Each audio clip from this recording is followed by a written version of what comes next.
So on the day that we get this news, Thanks to you, we've reached a milestone. First time in our nation's history that a woman will be a major part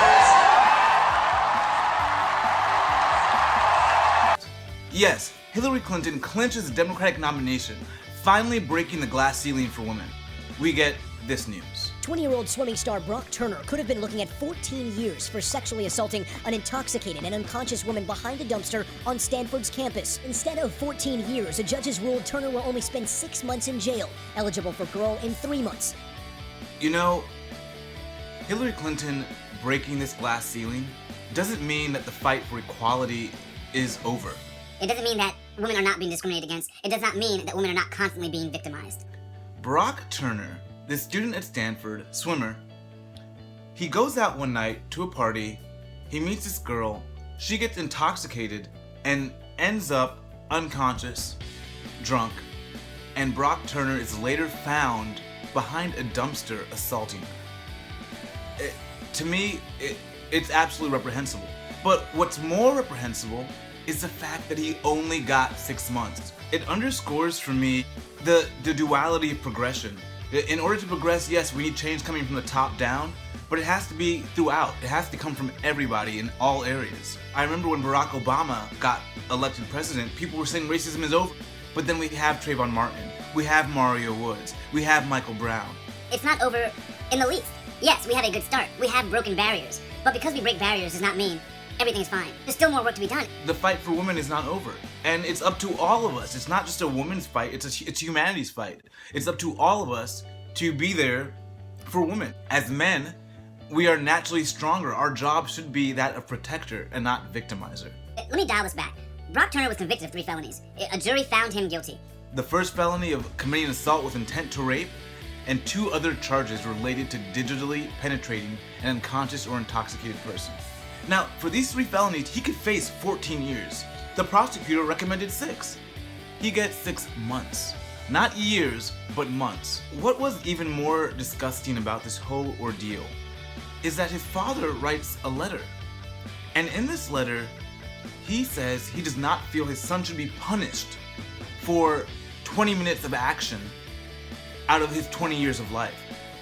Why should he not be punished so harshly for 20 minutes of action? That 20 minutes of action just affected this woman's life for the rest of her life. For the rest of her life, she is traumatized by this event. And he thinks his son should not be punished for 20 minutes of action. So I was really taken aback by Judge Aaron Persky, who delivered this 6-month lenient sentence. I see that Judge Persky went to Stanford. He was the captain of the lacrosse team.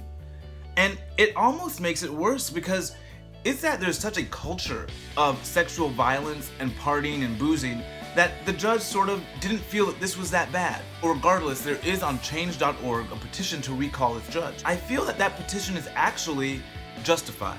The message it sends, I think, is so much deeper than the law. I think it actually speaks to humanity. I was surprised to find that the judge was not moved by the victim's letter. Let's make it very clear that Brock Turner was caught in the commission of this crime. Carl Friedrich Arndt and Peter Johnson were 2 grad students just riding their bikes when they witnessed behind this dumpster Brock Turner thrusting his hips on a woman who appears to be unconscious.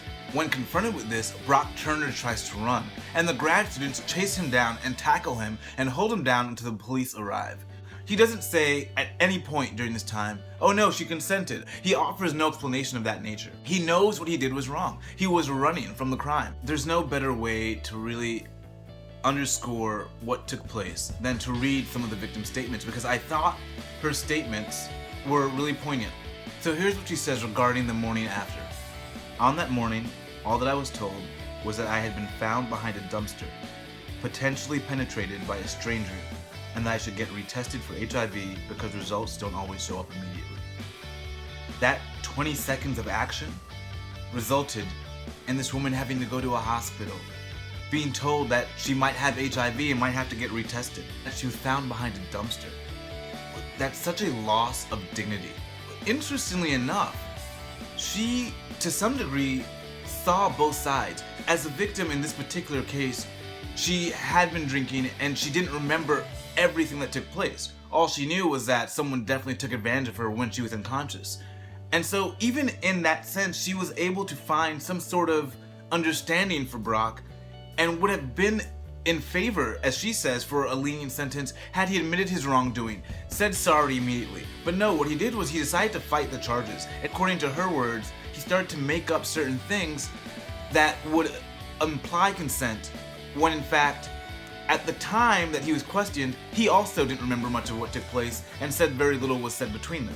And so, on her take as to why he should be getting a harsher sentence, he pushed me and my family through a year of inexplicably unnecessary suffering, and should face the consequences of challenging his crime, of putting my pain into question, of making us wait so long for justice.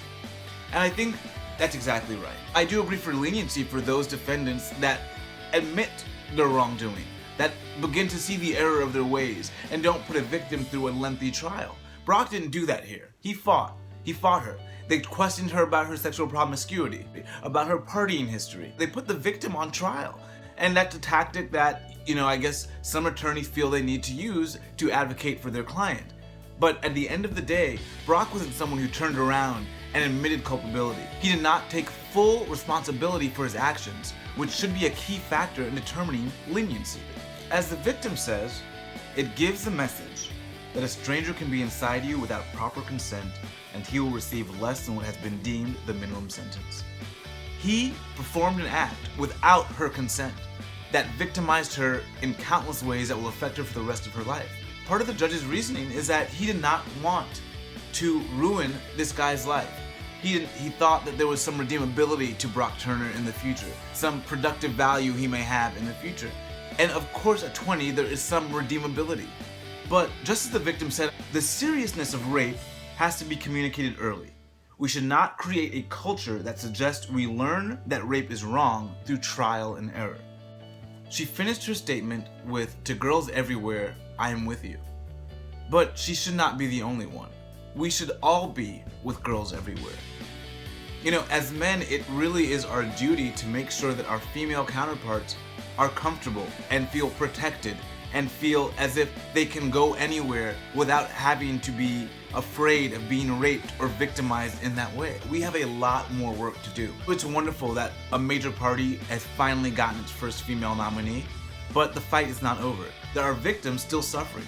And quite frankly, if those two bikers never came along, Brock Turner would have been long gone, and this victim would have been assaulted and never known by whom, and then there would have been another girl, and another girl, and another girl.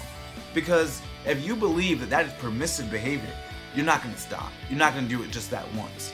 I think it's so important that we take the lesson that yes, a glass ceiling has been broken, but there is still a lot more work to do. Well, those are my thoughts. I urge you to go look out for the full victim statement. Every male should read the victim statement. It should be required reading in school. It's really important that this issue gets highlighted and that it gets highlighted early amongst our children, because that's a lot of times where some of these values are created. I'm glad you guys joined my video. Check the links below, and I will see you soon.